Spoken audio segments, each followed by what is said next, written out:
Coin ஆபேலுக்கு விரோதமாய் எழும்பி ஏன் கொலை செய்தான் என்று பார்ப்போம். காயின் தன் சகோதரனோட ஆபேலோடு பேசினான். அவர்கள் வயல்வெளியில் இருக்கும் சமயத்தில், அதாவது அவங்க ஆட்டு மந்தைகள் அந்த வயல்வெளி தூரத்தில் அவங்க இருக்கும் அந்த இடத்துல காயின் தன் சகோதரன் ஆபேலுக்கு விரோதமாய் எழும்பி அவனுடைய கோபத்தினால் அவனுக்கு விரோதமாய் எழும்பி அவனை கொலை செய்தான். அவனை கொலை பண்ணிட்டான். எப்படின்னா, தேவன் அவனை ஆசீர்வதிக்கவில்லை, காயினை ஆபேலை ஆசீர்வித்தார்.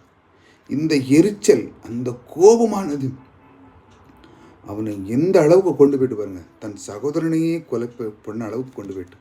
இன்றும் நீங்கள் பார்த்தீங்கன்னா வயல்வெளிக்காக சண்டை போட்டவங்க இருக்காங்க, வீட்டு பக்கத்தில் சின்ன சின்ன இடத்துக்கு சண்டை போட்டிருக்காங்க. சின்ன கோபம் மனிதனை நிர்மூலமாக்கி விடுகிறது.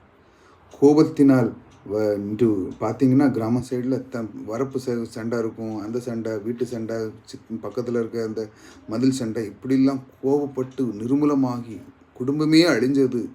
ரொம்ப பெரிய ஆட்கள்லாம் நிறைய இருக்காங்க.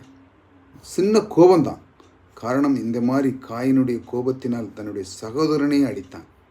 இதுக்கு எவ்வளோ பெரிய அது பாவம் என்று கர்த்தர் அவனுக்கு பிறகு காண்பிக்கிறார்.